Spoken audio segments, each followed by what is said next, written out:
Good evening, good evening. Audio video clear है सभी को? Good evening all, good evening. तो अभी आप लोग कनेक्ट हो रहे हैं, किसी तरह का कोई इको वगैरह तो नहीं आ रहा? ऑडियो वीडियो पूरी तरह ठीक है?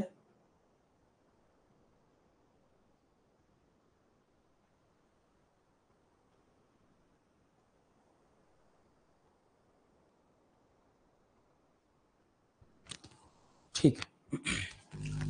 तो आज हमारा chapter number 2 cell biology. Chapter number 1 हम कंप्लीट कर चुके हैं। Chapter number 2 cell biology, cell biology.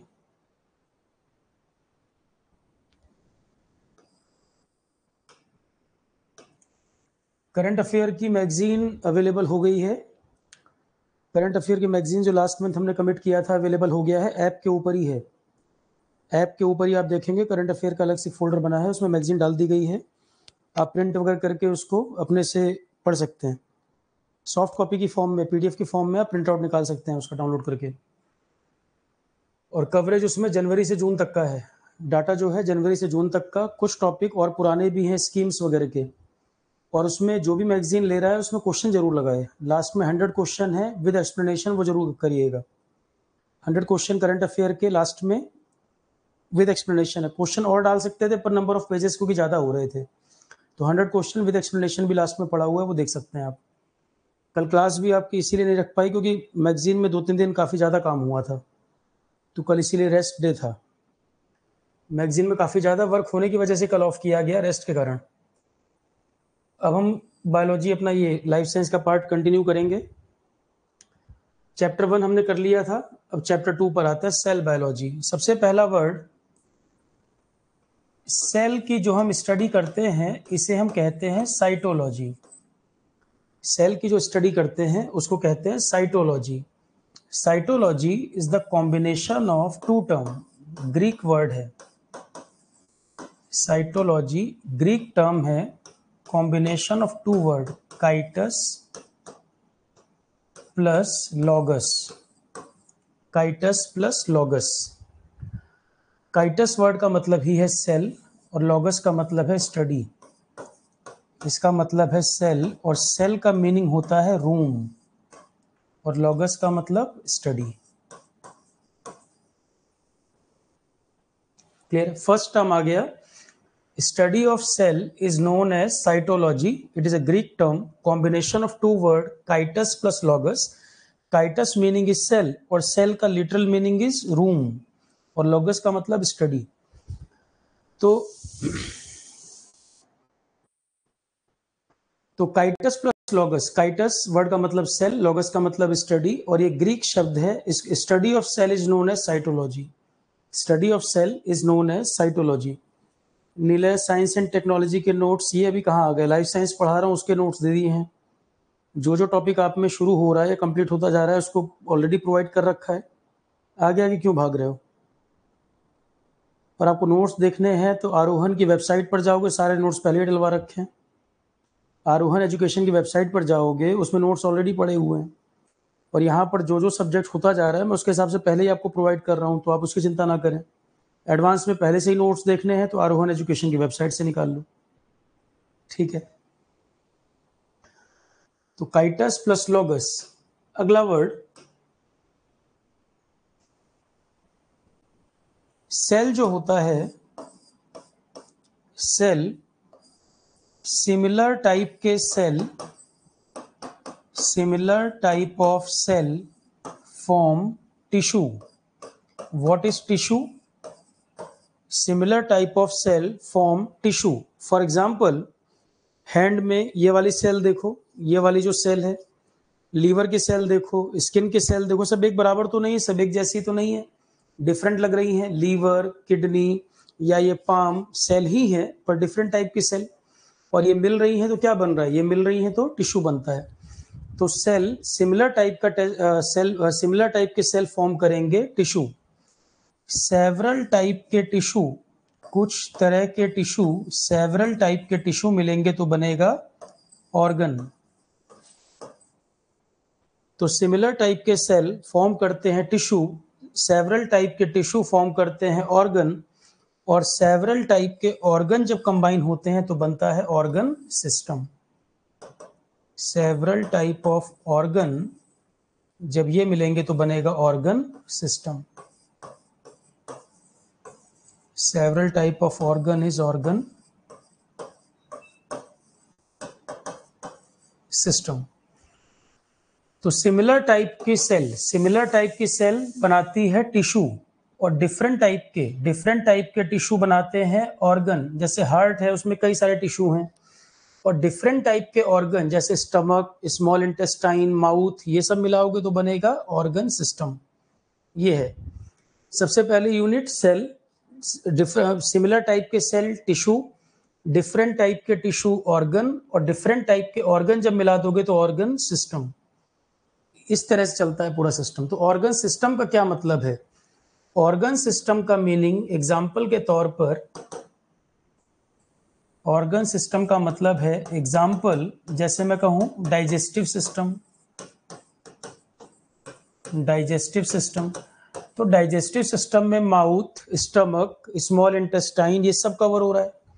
तो डिफरेंट टाइप के ऑर्गन मिलकर ऑर्गन सिस्टम बनाते हैं। या मैं आपसे कहूं एक्सक्रीटरी सिस्टम, जो वेस्ट मैटर बॉडी से एक्सक्रीट होता है, यूरिन या solid waste, excretory system, excretion जो हो रहा है।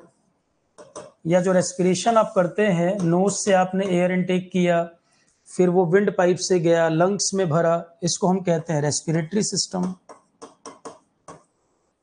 Respiratory system. या आप कहो हार्ट और ब्लड, हार्ट और ब्लड के बारे में आप पढ़ते हो circulatory system, circulatory system. Circulatory system में आप पढ़ते हैं हार्ट प्लस ब्लड, मेन ये दो चीजें हैं सर्कुलेटरी सिस्टम में। नर्वस सिस्टम जब आप पढ़ते हैं तो मेनली इसमें आपका ब्रेन, स्पाइनल कॉर्ड और नर्व्स। नर्वस सिस्टम जब आप पढ़ते हैं तो इसमें आ जाता है brain, spinal cord, nerves, brain, spinal cord, nerves. तो सेल से बनता है टिश्यू, डिफरेंट टाइप के टिश्यू मिलते हैं तो बनता है ऑर्गन, और कई सारे ऑर्गन मिलते हैं तो बनता है ऑर्गन सिस्टम। सेल सबसे छोटी यूनिट है। सिमिलर टाइप की सेल मिलेगी तो टिश्यू, डिफरेंट टाइप के टिश्यू मिलेंगे तो ऑर्गन, और डिफरेंट टाइप के ऑर्गन मिलेंगे तो ऑर्गन सिस्टम। ऑर्गन सिस्टम का मतलब digestive, excretory, respiratory, circulatory, nervous system, और भी हैं, पर आपको एग्जांपल समझ आ गया कि सिस्टम का क्या मतलब है। सिस्टम मतलब जहां पर आप कई सारे ऑर्गन को कंसीडर करके बात कर रहे हो, एक पूरा मैकेनिज्म जो बना हुआ है कि अगर आप डाइजेशन कर रहे हैं तो डाइजेशन कहाँ से लेके कहाँ तक, पूरा रूट में कौन कौन आ रहा है। या अगर आप रेस्पिरेशन की बात कर रहे हैं तो रेस्पिरेशन कहाँ से कहाँ तक, कौन कौन सी चीजें शामिल हो रही हैं। ठीक है, तो जिस भी सिस्टम की आप बात कर रहे हैं उसमें कहाँ से कहाँ तक ये सब आएगा ऑर्गन सिस्टम में।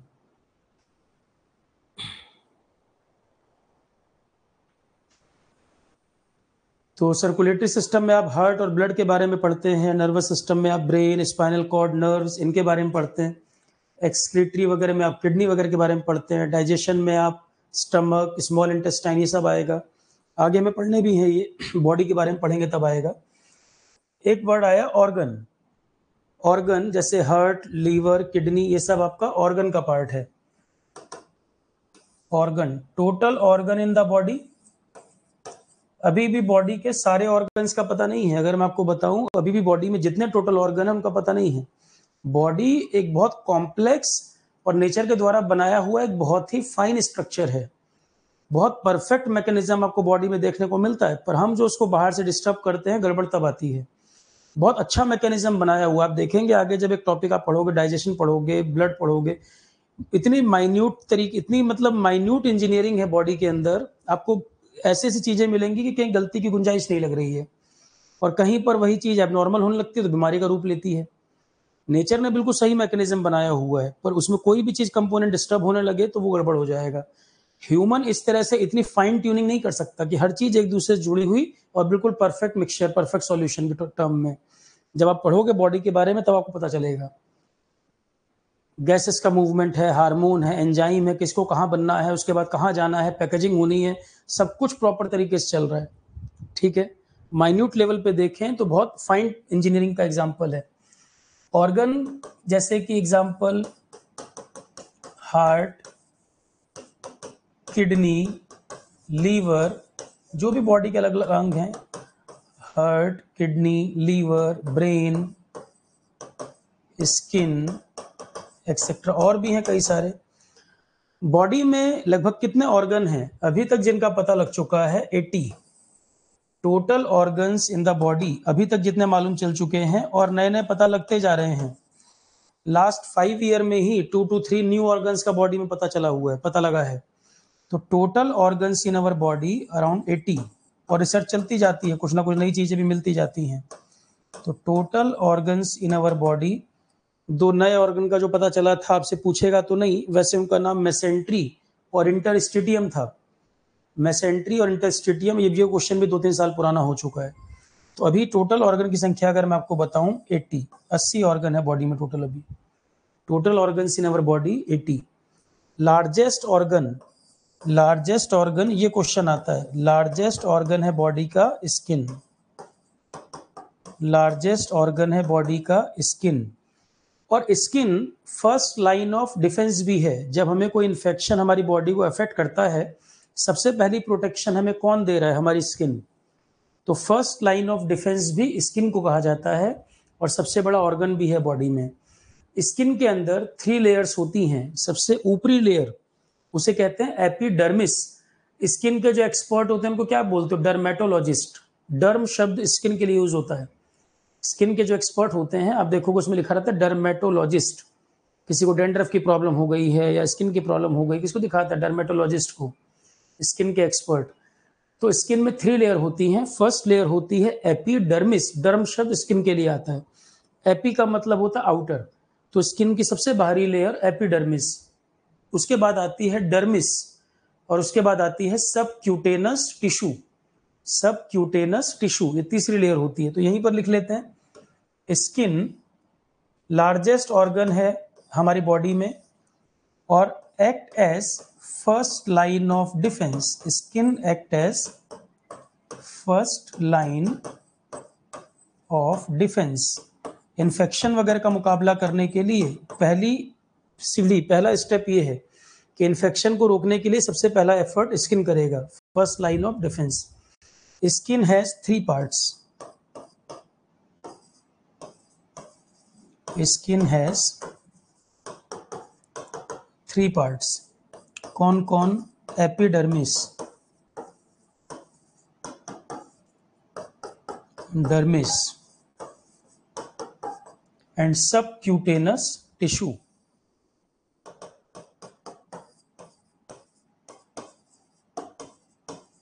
Subcutaneous tissue. इसमें आउटर मोस्ट पार्ट होता है एपिडर्मिस। एपिडर्मिस। तो स्किन में 3 पार्ट हैं, epidermis, dermis and subcutaneous tissue. हमारा skin colour is due to melanin is a pigment. Melanin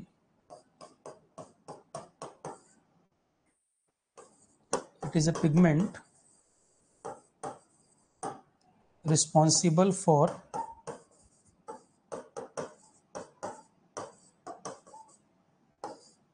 skin color। तो मेलानिन पिगमेंट है responsible for skin colour. Melanin के बारे में भी हम आगे चर्चा करेंगे कि अगर मेलानिन ना हो तो बॉडी में क्या प्रॉब्लम होगी। मेलानिन अगर 0 हो जाए या बहुत कम होने लगे तो बॉडी में किस तरह की प्रॉब्लम होगी, आगे हम इस पर चर्चा करेंगे।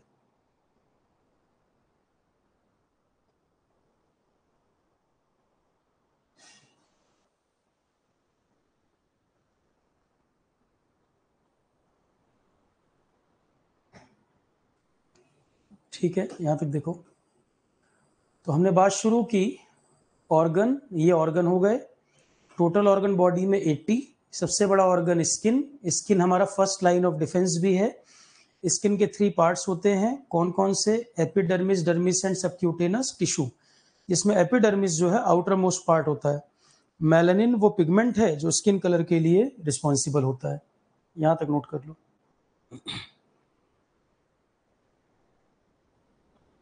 अरे मेलानिन वगैरह सब आगे आएगा, पहले मैं वर्ड तो बता दूं, नहीं तो पहले ही घूमने लगोगे क्या पढ़ाया जा रहा है।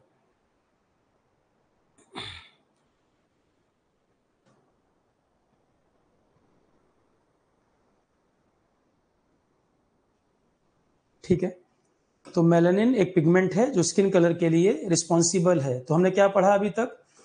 सेल बायोलॉजी का मतलब साइटोलॉजी, 2 वर्ड का कॉम्बिनेशन है, काइटस प्लस लॉगस, जिसका मतलब study of the cell. Cell का literal meaning room. Cell similar type की सेल ही मिल जाए तो टिश्यू बनता है। Different type tissue form organ, और several organ form organ system. What is organ, what is organ system? Clear. Organ में भी total organ in our body 80। Largest organ skin. Skin act as first line of defence. Skin has 3 part, epidermis, dermis and subcutaneous tissue. और what is melanin? Melanin वो pigment है जो हमारे skin को colour देता है। स्किन के अलावा हमारी आई, हेयर, उनको भी। तो आगे हम इस पर चर्चा करेंगे कि अगर मेलानिन ज़्यादा कम हो जाए तो क्या प्रॉब्लम है, कैसे डैमेज हो जाता है। अभी सेल में हम आगे बढ़े पहले। What is histology? एक वर्ड आया टिश्यू। टिश्यू के बारे में अगर हम स्टडी करें अलग से, study of tissue is known as histology. एक नोट,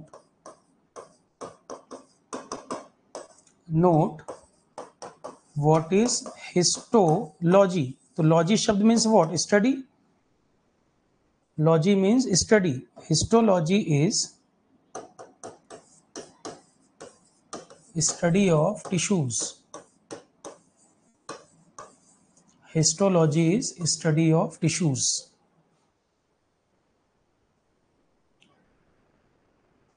Histology. यहां तक पहले देख लो, कोई लिख वगैरह है कुछ?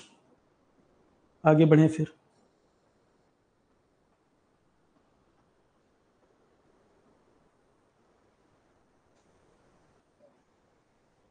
हो गया वैभव कुमार? कोई स्लाइड कुछ लिख नहीं पाए हो? सब समझ आ गया? आगे बढ़े।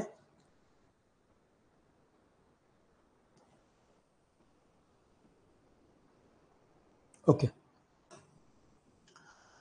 अब बात आती है cell.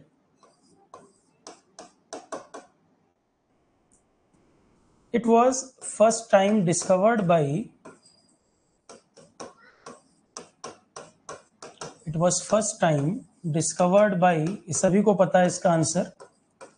It was first time discovered by Robert Hooke. Robert Hooke in 1665।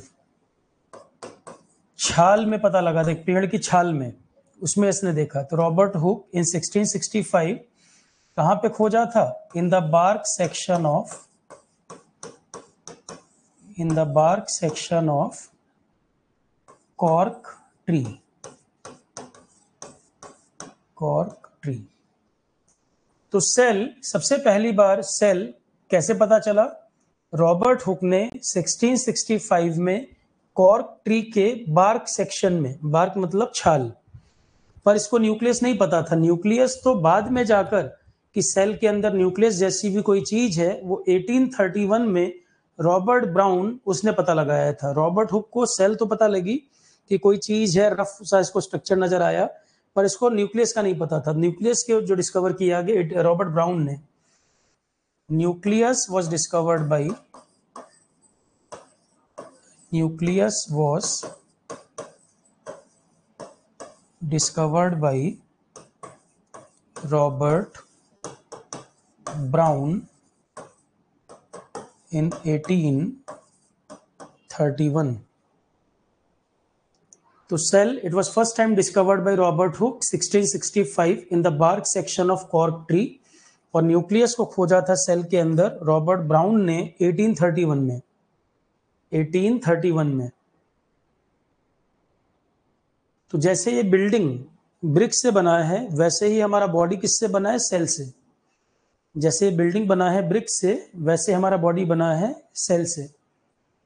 तो फर्स्ट टाइम और discovered by Robert Hooke 1665, bark section of cork tree, और न्यूक्लियस को खोजा था रॉबर्ट ब्राउन ने 1831 में। एक्सक्रीटरी सिस्टम का मतलब क्या होता है नीले? बॉडी से एक्सक्रीशन किसका? यूरिन पास होने का, या बॉडी से जो सॉलिड वेस्ट बाहर जाता है, बॉडी से सॉलिड वेस्ट जो बाहर जा रहा है उसकी बात करो, या यूरिन जो पास कर रहा है, वो एक्सक्रीशन का ही तो पार्ट है। अरे हिंदी में बोलते नहीं हो, मलमूत्र त्याग। और इससे प्योर हिंदी क्या बोलूं?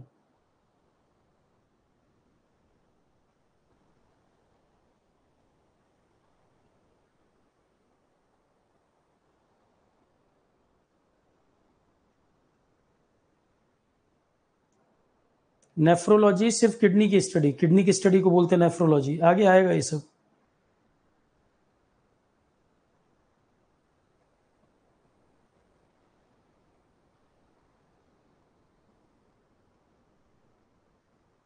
ठीक,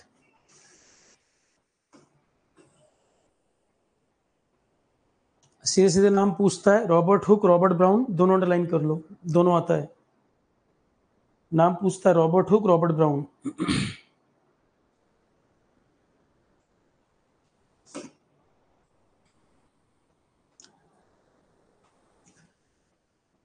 मान लें कि ये एक सेल है, फॉर एग्जाम्पल ये कोई सेल है। ध्यान से सुनना, हड़बड़ी कुछ नहीं करनी है, और लिखने से ज्यादा समझने पे ध्यान दो पहले। सेल है तो सेल का कोई आउटलाइन होगा, कोई बाउंड्री तो होगी जिसके अंदर मटेरियल होता होगा। कुछ कुछ में दो बाउंड्री दिख रही, कुछ में एक बाउंड्री दिख रही, तो कोई भी सेल हो, ये आउटलाइन तो उसमें होगी ही होगी। ध्यान से सुनना सारे शब्दों को, नहीं तो फिर आगे कंफ्यूज हो गए। सेल बहुत इजी चैप्टर है, शुरुआती ध्यान देना, मैं बिल्कुल धीरे धीरे चल रहा हूं इसीलिए। सेल की जो आउटलाइन है, कोई भी सेल हो, प्लांट सेल हो, एनिमल सेल हो, बैक्टीरियल सेल हो, कोई डेफिनेट बाउंड्री तो होगी जिसके अंदर सारा मैटर होगा। मतलब इसको हम कहते हैं सेल मेम्ब्रेन, या इसी का नाम दूसरा प्लाज्मा मेम्ब्रेन भी यही चीज है, कुछ अलग नहीं। सेल मेम्ब्रेन या प्लाज्मा मेम्ब्रेन। तो सेल, प्लांट सेल हो, एनिमल सेल हो, इसका मतलब कोई भी सेल, ध्यान से सुनो, कोई भी सेल हो, उसका जो बाउंड्री होगा वो सेल मेम्ब्रेन या प्लाज्मा मेम्ब्रेन, एक ही बात है। सेल मेम्ब्रेन लिखा होगा कहीं कहीं, प्लाज्मा मेम्ब्रेन लिखते, एक ही मतलब है। तो सेल की जो आउटलाइन है, जो बाउंड्री है, उसको बोलते हैं सेल मेम्ब्रेन या प्लाज्मा मेम्ब्रेन। जितना फ्लूइड इसके अंदर भरा है, ये टोटल फ्लूइड जो इसमें भरा है,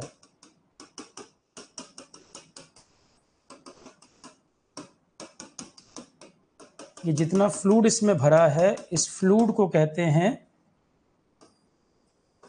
प्रोटोप्लाज्म। प्रोटोप्लाज्म इस नाम से जाना जाता है, प्रोटोप्लाज्म। तो क्या है protoplasm? Cell is made up of life giving substance which is known as protoplasm. अभी कुछ और नहीं बोला है मैंने, बस ये लाइन देखो। Cell is made up of life giving substance. Life is made up of life giving substance. Cell is made up of life giving substance known as protoplasm.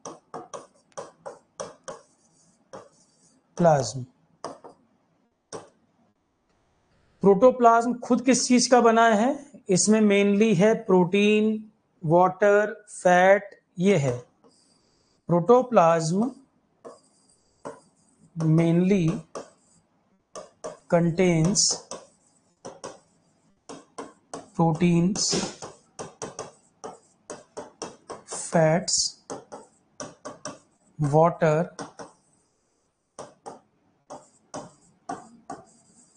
Enzymes, कई चीजें ये कंटेन करता है। प्रोटोप्लाज्म के अंदर protein, fat, water, enzyme, इन चीजों से ये बना होता है। क्लियर है?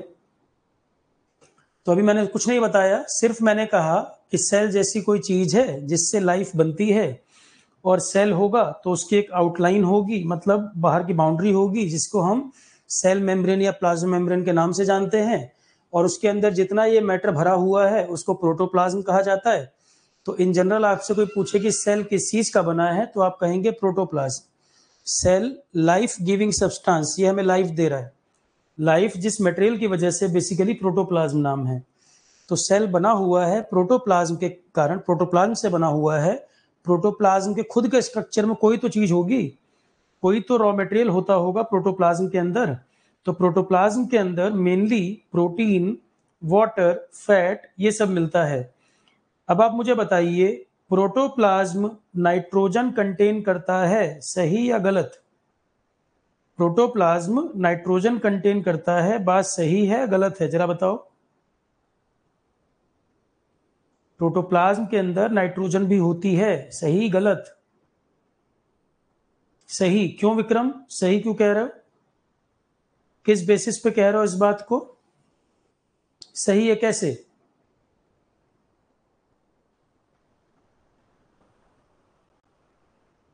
किस बेसिस पे बोल रहे हो वो बताओ। यस तो ठीक है, किस बेसिस पे कह रहे हो नाइट्रोजन है इसमें? Yes, very good. प्रोटीन है ना, तो प्रोटीन है, तो प्रोटीन किससे बना है? अमीनो एसिड से, और अमीनो एसिड होगा तो नाइट्रोजन होना मैंडेटरी है। नाइट्रोजन तो होगा ही। अब अगर जितना मर्जी घुमा ले, ये तो लिख ही लोगे। प्रोटोप्लाज्म को खोजा किसने था? Protoplasm was discovered by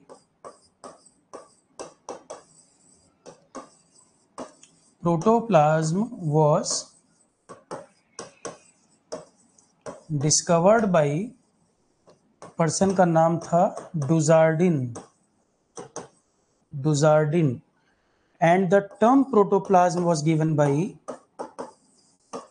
and the term protoplasm was given by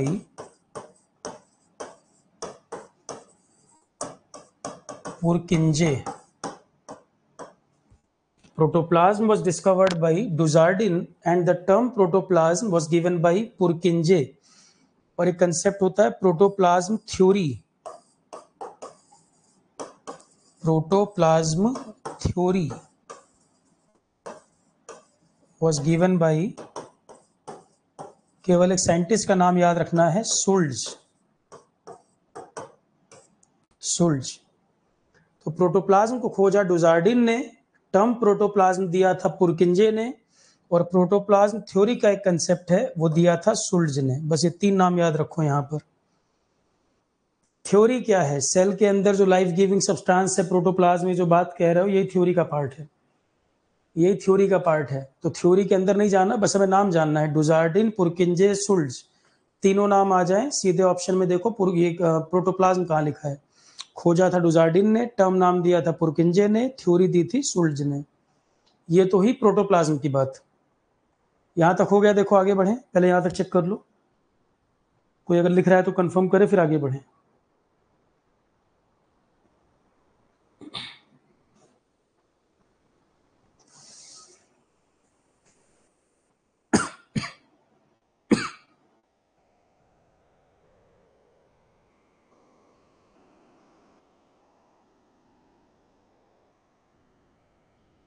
आगे बढ़े।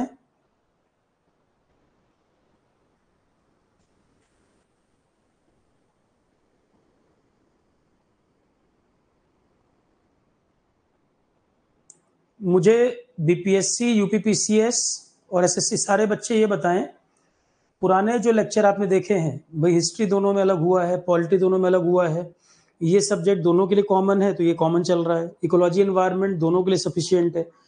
तो अभी तक काफी लेक्चर आप लोग कर चुके होंगे। अभी तक का क्या फीडबैक है आप लोगों का? और जो स्टेट पीसीएस दे रहे हैं वो बच्चे तो बहुत सिंसियर भी हैं, मैं मानता हूँ, पुराने पेपर जरूर देख रहे होंगे। तो जितने सब्जेक्ट हो चुके हैं, क्या उसमें कुछ कमी मिल रही है आपको? कुछ कमी लग रही है? कंटेंट कुछ और किसी सब्जेक्ट में होना चाहिए था, तो आप मुझे ऑनेस्ट फीडबैक यहाँ पर दें। अगर कहीं कुछ कमी लग रही है तो हम उसको ऐड कर लेंगे। भाई हमारे हिसाब से तो कंटेंट काफ़ी गया है। आप लोगों को पढ़ने में कहीं कोई दिक्कत आ रही हो, समझने में, प्रीवियस ईयर में कोई दिक्कत आ रही हो, 70% से ऊपर अगर एक क्वेश्चन बन रहे हैं प्रीवियस ईयर में तो तैयारी अच्छी है। 100% तो कभी नहीं होगा, कितना भी करा दिया जाए 100% कभी नहीं हो सकता, पर 70-80% की रेंज में अगर जो सब्जेक्ट हो गया है, बन रहा है, तो अच्छा है।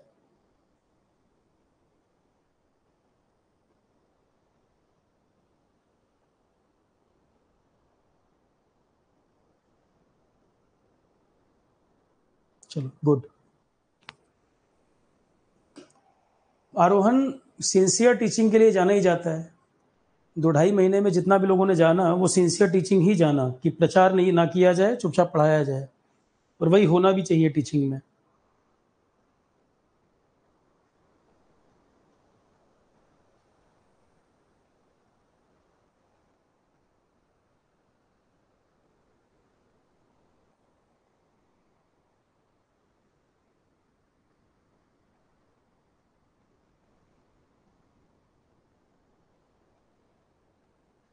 ठीक है।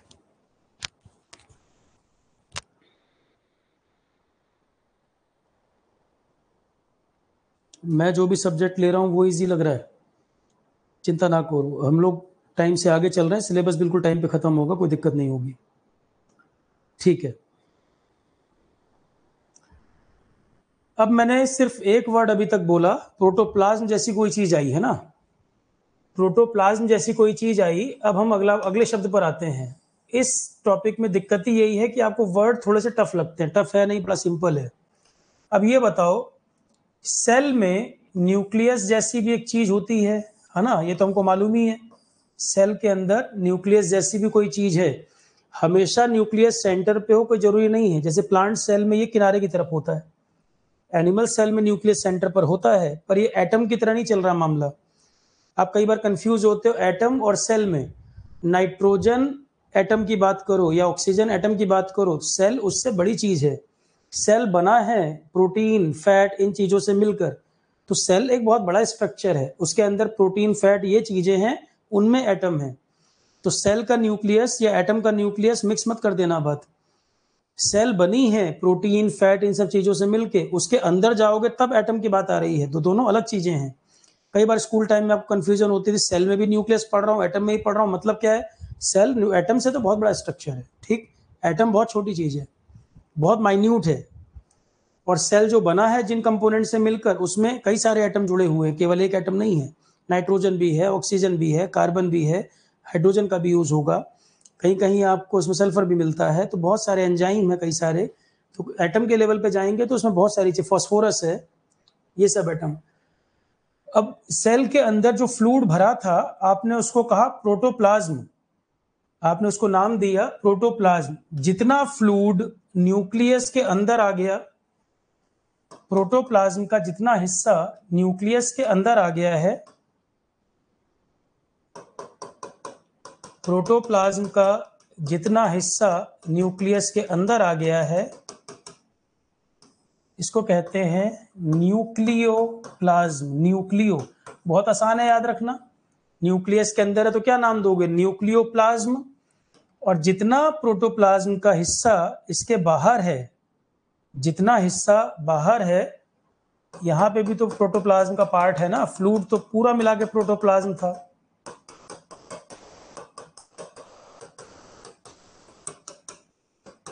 ये जो फ्लूइड है इसको नाम देते हैं साइटोप्लाज्म। साइटोप्लाज्म। अब दोनों को मिला दोगे तो फिर से क्या बन जाएगा, जरा बताना। न्यूक्लियोप्लाज्म और साइटोप्लाज्म को फिर से ऐड कर दें तो क्या बन जाएगा? प्रोटोप्लाज्म। अभी आपने पढ़ा कि सेल के अंदर, ड्राइंग बनाने दीजिए तब लिखिएगा, बना लो बना लो बना लो। सेल के अंदर टोटल फ्लूइड प्रोटोप्लाज्म, फिर हमने न्यूक्लियस दिखा दिया, तो प्रोटोप्लाज्म को भी दो नाम दे दिए। इनसाइड द न्यूक्लियस जितना प्रोटोप्लाज्म है उसको न्यूक्लियोप्लाज्म कह दिया, और न्यूक्लियस के बाहर जितना प्रोटोप्लाज्म का हिस्सा है उसको साइटोप्लाज्म कह दिया। इन दोनों को जोड़ दोगे तो पूरा प्रोटोप्लाज्म बन जाएगा, अंदर बाहर सब मिलाकर। दोनों को ऐड कर दोगे तो वापस बन जाएगा प्रोटोप्लाज्म, ठीक। इसका मतलब सेल के बारे में जब हम पढ़ेंगे, ध्यान देना, सेल के बारे में हम दो पार्ट में पढ़ेंगे। वन पार्ट है साइटोप्लाज्म की दुनिया, साइटोप्लाज्म में जो चीजें हैं उनके बारे में स्टडी करना, और सेकंड पार्ट हम पढ़ेंगे न्यूक्लियस के अंदर की दुनिया के बारे में। दो पार्ट में हम सेल को समझेंगे, एक है न्यूक्लियस के आउटसाइड। तो न्यूक्लियस के आउटसाइड आपने कई सारे अजीब अजीब नाम सुने हैं, कई सारे अजीब अजीब नाम आपने सुने हैं। एक अजीब सा नाम सुना आपने, अलग ड्राइंग बना दूं, इसी में दिखा दूं, या रुको एक अलग से ड्रॉ कर देता हूं, पहले ये बना लो फिर अलग से दिखा देता हूं, कंफ्यूजन ना रहे। इसको पहले देखो फिर अलग से ड्रॉ करें। आप लोग ऑनेस्ट फीडबैक जरूर दिया करो, मैं ये जरूर चाहता हूं कि जिसको जो शिकायत है वो सामने मेरे से फ्रंट पर कहे। किसी की कोई भी शिकायत है आरोहण से रिलेटेड या किसी क्लास से रिलेटेड, वो सीधा सीधा मेरे से कनेक्ट करके अपनी बात को यहाँ कमेंट में लिखे, जिससे मुझे पता चले। जब भी मेरी क्लास होती है मैं हमेशा बच्चों से बोलता हूँ कोई भी दिक्कत हो सीधे मुझे बताइए, कंटेंट को रिलेटेड, या मेरी क्लास स्लो चल रही है, या मैं तेज पढ़ा रहा हूँ, या कुछ ड्रॉ नहीं कर पा रहे, या नोट्स की समस्या, जो भी हो उस बात को जरूर कहो।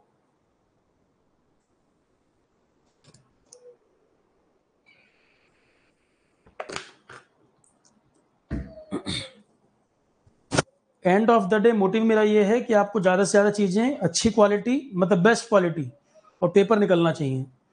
पेपर के बाद आप जीएस को लेकर परेशान ना रहें।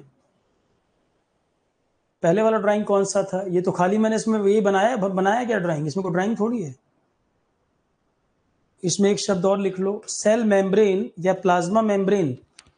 इसका काम क्या है? ये सेल को शेप प्रोवाइड करता है। सेल मेम्ब्रेन या plasma membrane provide shape to the cell.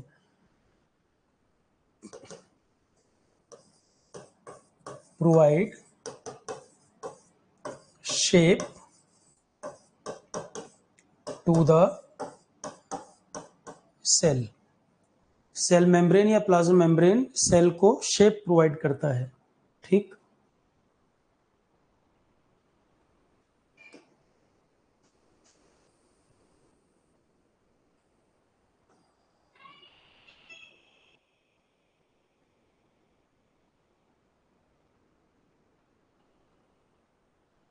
और एक बात हमेशा जब भी मैं आरोहण के रिगार्डिंग कुछ प्लानिंग करता हूँ हमेशा चलती है कि जो भी आपने आरोहण पर जो भी पे किया, जिस बैच की जो भी फीस रही है, आपको वो फीस वर्थ लगती है या फीस ज़्यादा ली गई है या कुछ और कम होना चाहिए था।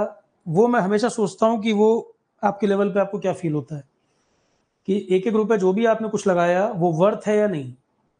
आप खुद में इंप्रूवमेंट फील करते हो, नॉलेज कुछ गेन हो रही है, पुराने पेपर लग रहे हैं नहीं लग रहे, खुद में कॉन्फिडेंस आ रहा है नहीं आ रहा, वो जानना बहुत जरूरी है। ऑफलाइन में तो बच्चे सामने दिखते हैं, यहाँ तो जो बताओगे वही पता चलेगा कि जो जिस भी कोर्स में है वो उसको वर्थ लग रहा है नहीं लग रहा। वीडियो क्वालिटी के रिगार्डिंग, ऑडियो के regarding.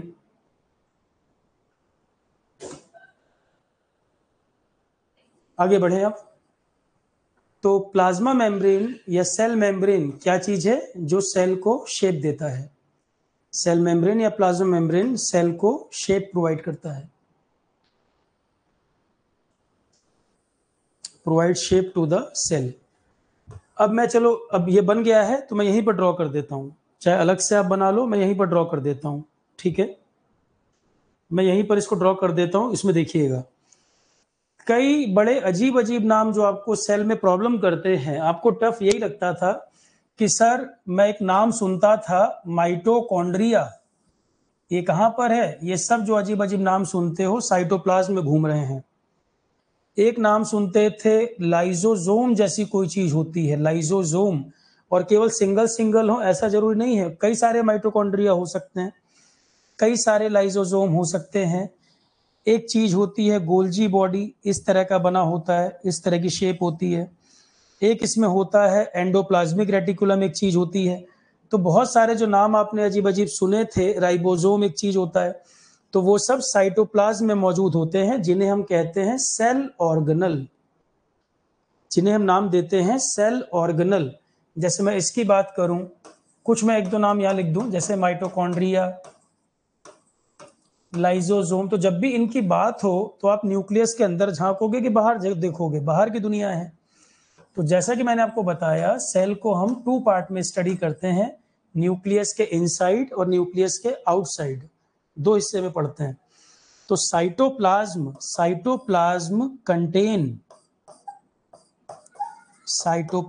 Contains various cell organelles. Cell organelle मतलब सेल के family member.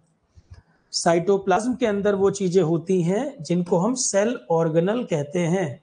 Like cytoplasm contain various cell organelle like, एक हमने नाम ऊपर दिखाया आपको, माइटोकॉन्ड्रिया, एक होता है गोल्जी बॉडीज। पहले नाम जो अजीब अजीब हैं इनके नाम जरा देखो। एक शब्द होता है राइबोसोम्स, एक होता है लाइसोसोम्स, कुछ सेल में एक और होता है क्लोरोप्लास्ट। किस में होता है किस में नहीं, आगे बात करेंगे इस पर। एक नाम आपको दिखेगा ER, शॉर्ट में ER बोल दे रहा हूं मैं, वैसे नाम पूरा होता है एंडोप्लाज्मिक। धीरे धीरे पढ़ो, जल्दबाजी नहीं। एंडोप्लाज्मिक, R से है रेटिकुलम, एंडोप्लाज्मिक रेटिकुलम। तो ये कुछ नाम लिखे हैं, और भी होते हैं, ये मैंने कुछ नाम लिखे हैं। बस ध्यान क्या रखना है, ये जो भी अजीब अजीब नाम आपको दिख रहे हैं साइटोप्लाज्म में है, मतलब न्यूक्लियस के बाहर की दुनिया है। ये सेल के अंदर पर न्यूक्लियस के बाहर, सेल के अंदर पर न्यूक्लियस के बाहर, ठीक।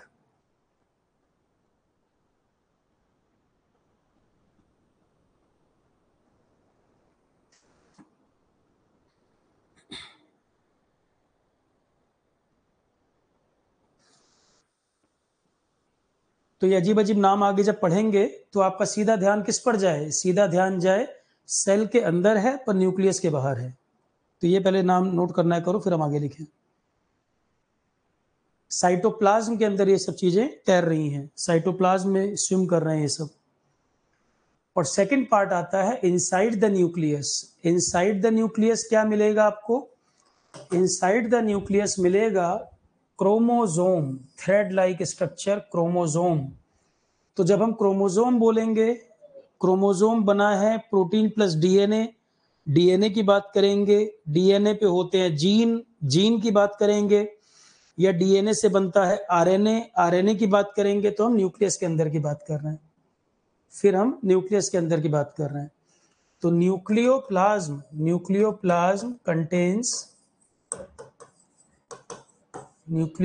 Contains chromosomes and chromosome contain DNA, या chromosomes made up of DNA plus protein,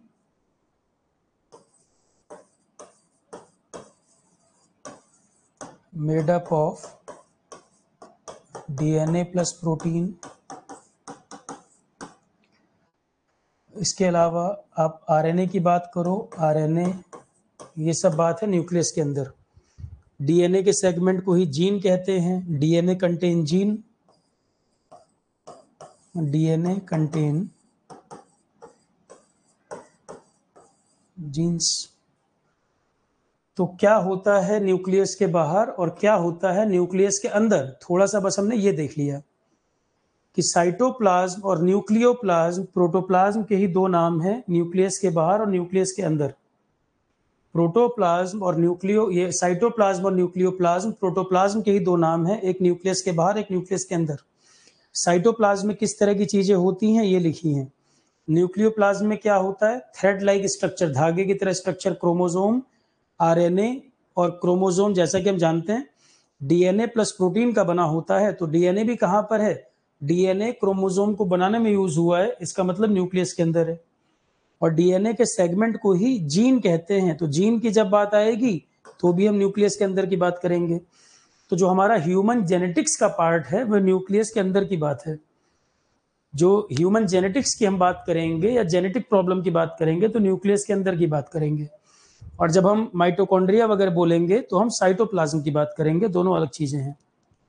cytoplasm अगर बोलेंगे तब हम न्यूक्लियस के बाहर की बात करेंगे। क्या यहां तक क्लियर है? मैं बिल्कुल धीरे धीरे चल रहा हूं, कोई स्पीड नहीं बढ़ा रहा हूं मैं, इसीलिए सारे वर्ड देख लो, ठीक से समझ आ रहे हैं? सारे वर्ड ठीक से क्लियर है? देख लीजिए।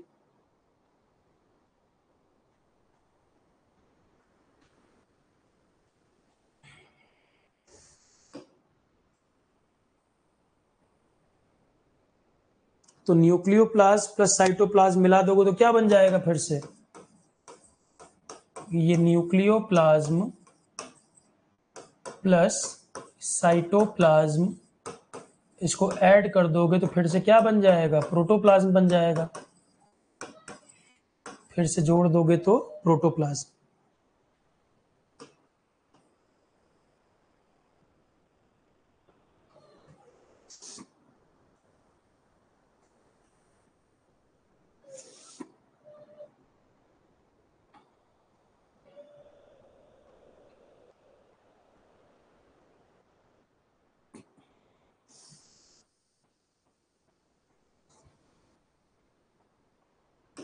आगे बढ़े।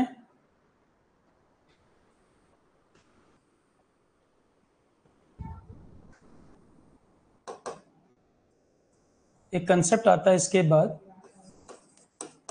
Cell theory. Cell theory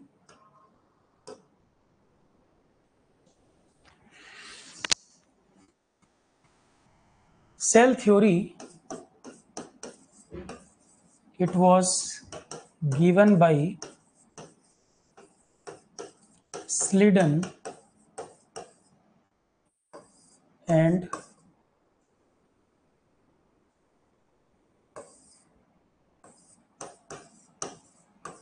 Swan in 1838-39। Cell theory एक कंसेप्ट है जिसको दिया था स्लीडन एंड स्वान ने 1838-39 के आसपास। It states that, cell theory क्या कहता है? It states that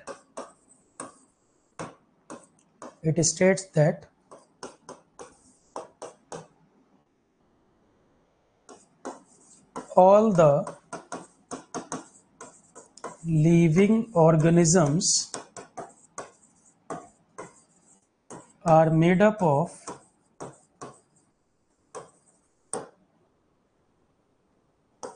one or more number of cells. All the living organisms are made up of one or more number of cells. Second, cell is the, और ये भी कि हर नई cell पुरानी cell से ड्राइव हो रही है।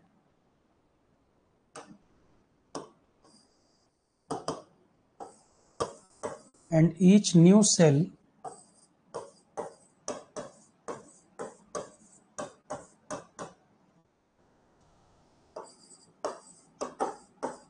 arise from pre-existing cells, and cell is the basic structural and functional unit of life.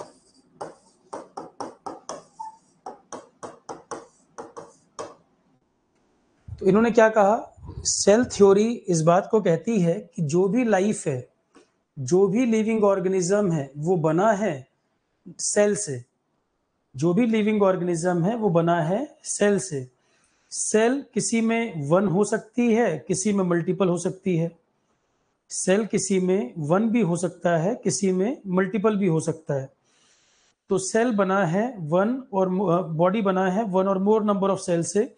कुछ ऑर्गेनिज्म होंगे जो सिंगल सेल के होंगे, जिनको यूनिसेलुलर कह देते हैं, कुछ मल्टीपल सेल वाले होंगे। पर यह क्लियर है कि जो भी लाइफ है, जिसको भी आप लिविंग कह रहे हैं, वो बना है वन और मोर नंबर ऑफ सेल से। और जो भी न्यू सेल आती है, जो भी न्यू सेल आती है, वो कहीं ना कहीं प्री एग्जिस्टिंग सेल से ही आ रही है। जो बॉडी में पहले से सेल हैं, कहीं ना कहीं वो उन्हीं से आ रही है। सेल जो है बेसिक स्ट्रक्चरल और फंक्शनल यूनिट है लाइफ का। लाइफ का बेसिक यूनिट होता है सेल, ये भी सेल थ्योरी कहता है। फिर ये कहता है कि जो भी लिविंग ऑर्गेनिज्म है मस्ट ओबे, कोई भी लिविंग ऑर्गेनिज्म है उनको फॉलो करना ही है सेल थ्योरी को, ये उनका धर्म है, उनका नियम है, सिर्फ एक को छोड़कर। वो एक कौन है? कोई भी लिविंग ऑर्गेनिज्म है उसको सेल थ्योरी को फॉलो करना ही है, एक्सेप्ट सिर्फ एक को छोड़कर। कौन है जो सेल थ्योरी को नहीं मानेगा? बताओ जरा, पढ़ चुके हो पहले। सेल थ्योरी के नियम को कौन नहीं फॉलो करेगा? किसका नेचर है बड़ा mysterious? Virus. Virus cell theory को नहीं मानता क्योंकि उसमें सेल होता ही नहीं है। जब सेल है ही नहीं तो सेल के नियम को क्यों फॉलो करेगा? बताओ, समझ पा रहे हैं? तो सेल थ्योरी हमें ये बताती है, भाई हम कह रहे हैं ना कि कोई भी लाइफ है वो सेल का बना है। किसने बोला ये?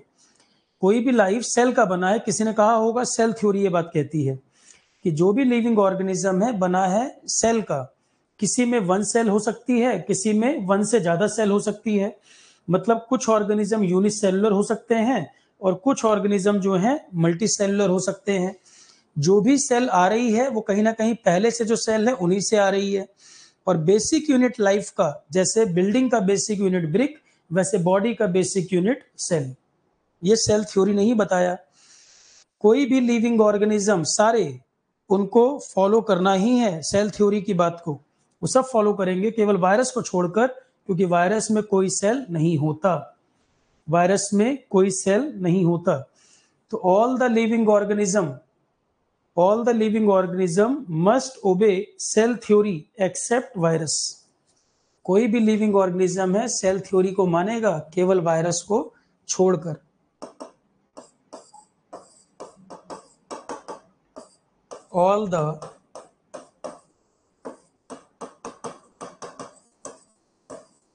all the living organisms must obey cell theory except virus. तो कोई भी लिविंग ऑर्गेनिज्म हो सेल थ्योरी को मानता है वायरस को छोड़कर, क्योंकि वायरस में कोई सेल नहीं होता। वायरस होता है नॉन सेल्यूलर। क्यों नहीं मानता वायरस इस नियम को? क्योंकि वायरस होता है नॉन सेल्यूलर। सेल है ही नहीं तो सेल के धर्म को, नियम को क्यों मानेगा? बेसिक पढ़ रखा है इसीलिए आसानी से आप आंसर कर पाए। अगर आगे कोई क्वेश्चन पूछा जा रहा है और पिछले टॉपिक से रिलेटेड आप आंसर कर पा रहे हो, इसीलिए कि ठीक से पढ़ा है। एकदम से किसी से पूछ लोगे सेल थ्योरी वायरस क्यों नहीं फॉलो करता, ब्लैंक हो जाएगा, बोल ही नहीं पाएगा। क्योंकि आप सिस्टमैटिक पढ़ रहे हो इसलिए आप आंसर कर पा रहे हो। तो वायरस जो है नॉन सेलुलर होता है, सेल थ्योरी को फॉलो नहीं करेगा, उसमें सेल नहीं होती तो सेल थ्योरी के नियम को भी नहीं मानेगा। जो प्री एग्जिस्टिंग सेल है उन्हीं से नई सेल बनती है। मुझे एक बात बताओ, जब आप पैदा हुए तो आप इतने बड़े थे? भाई मैं पैदा हुआ मैं भी इतना रहा हूँगा, मान लो 2-4 इंच तुमसे बड़ा रहा हूँगा। तो जब पैदा हुए तो बॉडी इतना सा था, और ये कैसे बढ़ते बढ़ते बढ़ते इतना बड़ा स्ट्रक्चर हो गया? कोई 6 फीट हो गया, कोई 5 फुट 10 इंच हो गया, ये कैसे हुआ? जो ये सारी चीजें बढ़ी हैं, सारी चीजें ग्रो की हैं, कोई चीज एक्सपेंड कर रही है, कोई चीज मल्टीप्लाई हुई होगी। तो इसका मतलब आपका हाथ छोटा सा था, इतना बड़ा हाथ हो गया, सिर इतना बड़ा था, इतना हो गया। कोई चीज ग्रो कर रही है ना, कोई चीज मल्टीप्लाई कर रही है ना, वो क्या चीज है? सेल। इसका मतलब जो नई सेल बन रही है, कि छोटा सा हाथ था, बढ़ते बढ़ते इतना हो गया। तो ये जो ग्रो कर रहा है, सारा बॉडी एक्सपेंड किया, बढ़ा, 20-22 ईयर तक आते आते बॉडी बढ़ रही है, तो वो इसका मतलब सेल में डिवीजन होता है। ये बॉडी आपका लगातार बढ़ रहा है, वो कैसे हो रहा है वो हम आगे बात करेंगे। माइटोसिस क्या होता है, मियोसिस क्या होता है, आगे बात करेंगे। पर ये तो है ना कि जो बॉडी में सेल हैं वही डिवाइड होकर नई सेल को बना रही हैं। जो बॉडी में सेल है वो डिवाइड हो रही है, उससे नई सेल बन रही है। इसका मतलब सेल डिवीजन जैसी कोई चीज होती है। रुडोल्फ वर्शो ने सेल डिवीजन की बात की थी 1855 में। सेल डिवीजन जो होता है, हर नई सेल पुरानी सेल से आती है by the cell division process. तो सेल डिवीजन को लेकर चर्चा जो की 1855, रुडोल्फ वर्शो उसका नाम था, उस पर्सन का नाम रुडोल्फ वर्शो। सेल डिवीजन की उसने चर्चा की। लिख दें आगे।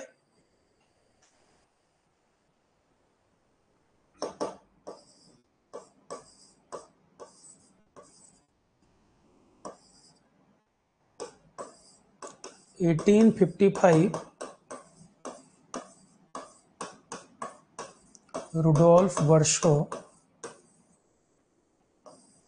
क्या कहा? Each new cell arise from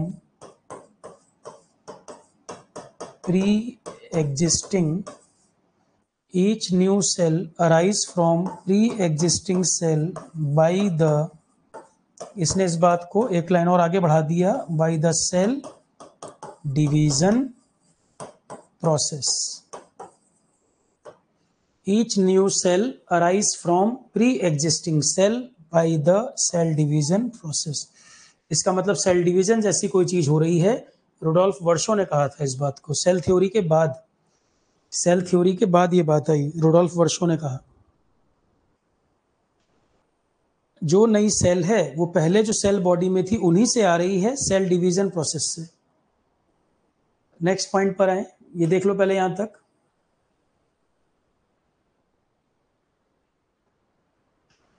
अब सेल जो होता है, क्या सेल हमेशा माइक्रोस्कोप में दिखेगा? क्या सेल बहुत छोटी ही एंटिटी होगी हमेशा? सेल बहुत टाइप के हैं। Some facts about cell, cell के बारे में कुछ पॉइंट देखें,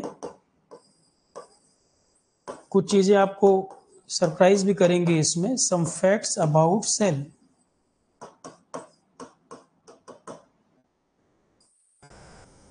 जैसे मैं आपको कहूं, लार्जेस्ट सेल, एक सिंगल सेल, सबसे बड़ा उदाहरण, एक सिंगल सेल का सबसे बड़ा example ostrich egg.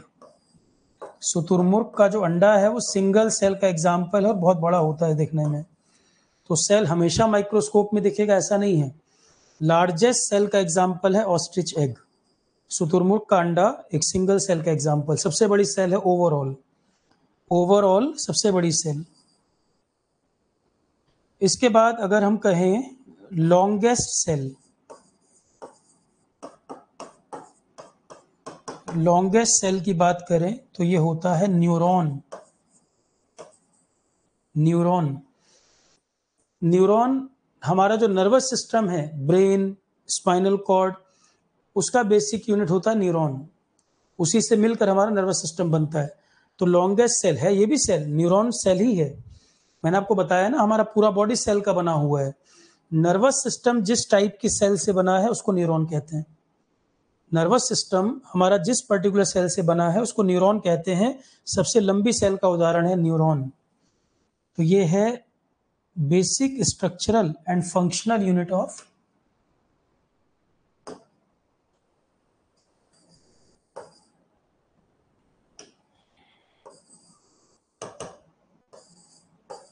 Basic structural and functional unit of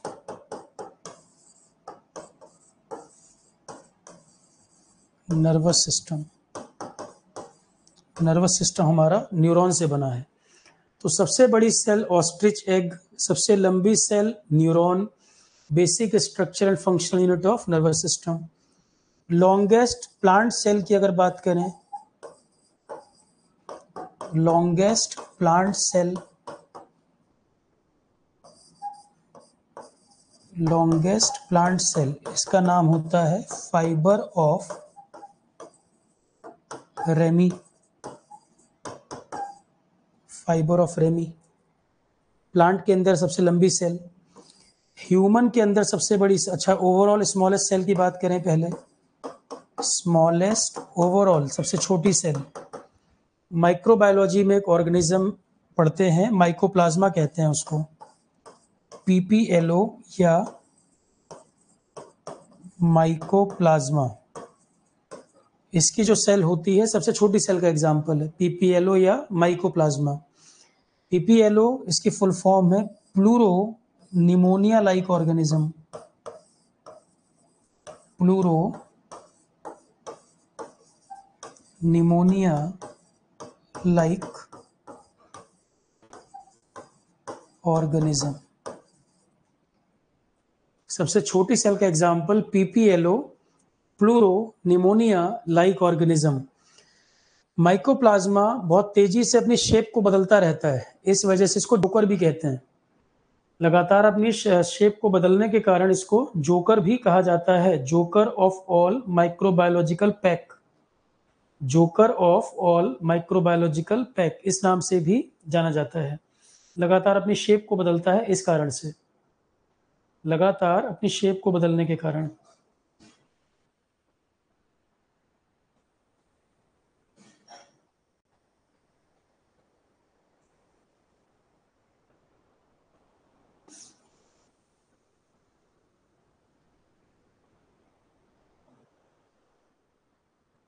तो सबसे छोटी सेल का एग्जाम्पल है PPLO, pleuro pneumonia like organism, mycoplasma कहते हैं। तो माइकोप्लाज्मा सबसे छोटी सेल, ओवरऑल सबसे छोटी सेल।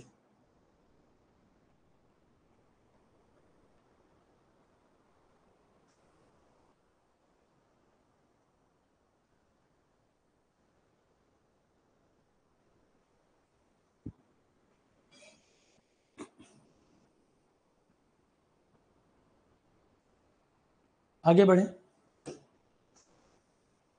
तो सबसे बड़ी सेल ओवरऑल ऑस्ट्रिच एग, सबसे लंबी न्यूरॉन, सबसे longest plant cell fibre of ramie, सबसे छोटी सेल ओवरऑल पीपीएलओ या माइकोप्लाज्मा। माइकोप्लाज्मा को पुराना नाम इसका पीपीएलओ ही है, अगर आपके एग्जाम में पूछेगा तो दोनों एक ही नाम से पूछ सकता है। पहले इसको पीपीएलओ के नाम से भी जानते थे, तो नेमिंग वेमिंग बदलते रहते हैं बार बार। फॉर्मरली इसको पीपीएलओ ही कहते थे। इसमें कंफ्यूजन ना हो ये ध्यान रखना, इसके शब्द में माइको वर्ड आ रहा है, और मैंने आपको बोला था माइको शब्द आपको फंगस में दिखता है, माइकोलॉजी है ना, माइको शब्द, माइको रिमेडिएशन, तो माइको फंगस से रिलेटेड वर्ड दिखता है, पर माइकोप्लाज्मा खुद क्या है, एक बैक्टीरिया है। कंफ्यूज मत होइएगा, माइकोप्लाज्मा खुद क्या चीज है, ये बैक्टीरिया है, मैं ब्रैकेट में लिख दे रहा हूं। माइकोप्लाज्मा खुद एक बैक्टीरिया है। ये शायद नोट्स में भी नहीं होगा, आप ऐड कर लो इसको, कंफ्यूज ना हो, क्योंकि माइको शब्द फंगस के लिए यूज होता है, पर इसके नाम में माइको आ रहा है इसलिए कंफ्यूजिंग है। ये बैक्टीरिया है, फंगस नहीं। तो सबसे छोटी सेल पीपीएलओ, पुराना नाम पीपीएलओ ही था, इसको माइकोप्लाज्मा भी कहते हैं, जो कि एक बैक्टीरिया है, सबसे छोटी सेल का एग्जाम्पल। अब अगर हम ह्यूमन के अंदर कहें लार्जेस्ट ह्यूमन सेल, अच्छा एक मैं लाइन बता रहा था ना, it is also known as joker of all microbiological pack, क्योंकि लगातार अपनी शेप को बदलता रहता है।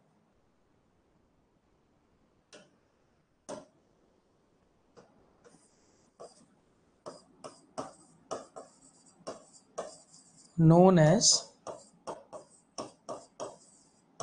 joker of all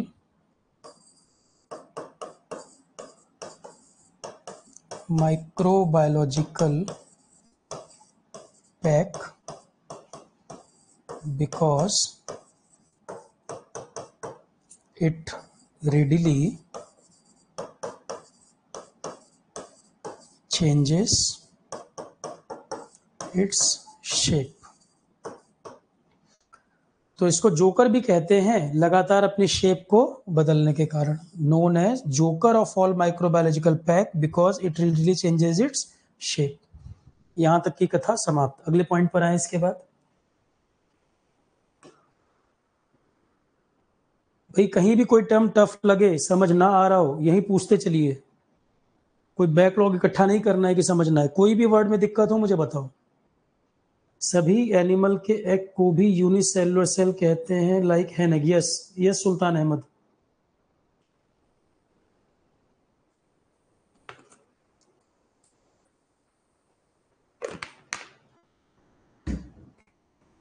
अब 100% तो दुनिया में इतनी प्रजातियां, मैं 100% तो नहीं कह सकता, पर ज्यादातर जो आप कह रहे हो सुल्तान, अब 100% दुनिया में इतनी प्रजातियों का मैं नहीं बोल सकता, पर ज्यादातर सिंगल सेल। माइकोप्लाज्मा की स्टडी बैक्टीरिया के अंदर ही आएगा, बैक्टीरिया ही तो है ये। माइकोप्लाज्मा बैक्टीरिया ही है, तो बैक्टीरियोलॉजी का ही तो पार्ट है। बैक्टीरिया जितने भी स्टडी करते हो बैक्टीरियोलॉजी में पढ़ते हो, और बैक्टीरिया कोई भी हो सिंगल सेल का होता है सौरभ।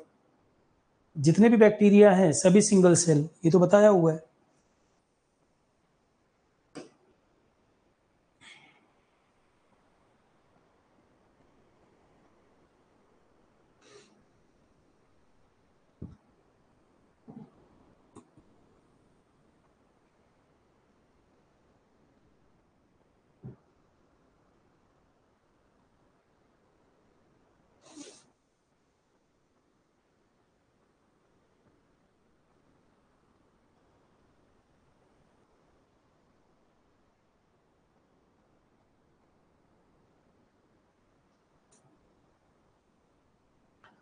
एक पॉइंट मुझे आपको आगे बताना है, पर मैं चलो यहाँ लिख देता हूँ, उसको आगे ध्यान रखेंगे हम।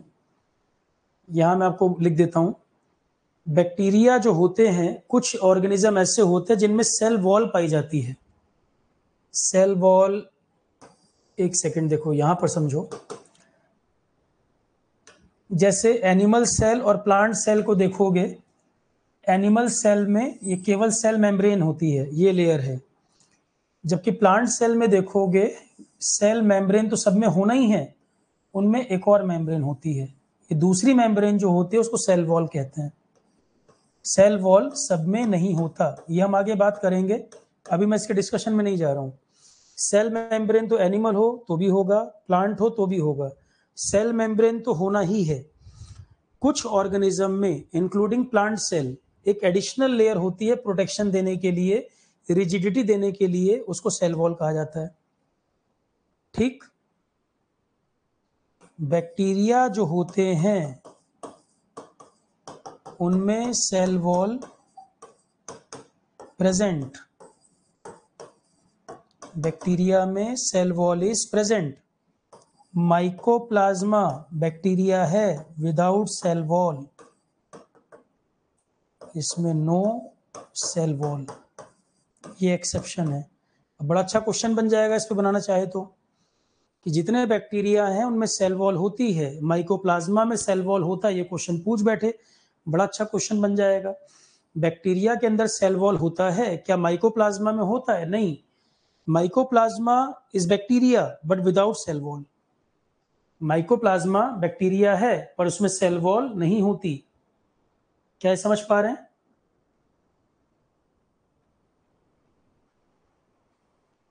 Mycoplasma without cell wall, without cell wall.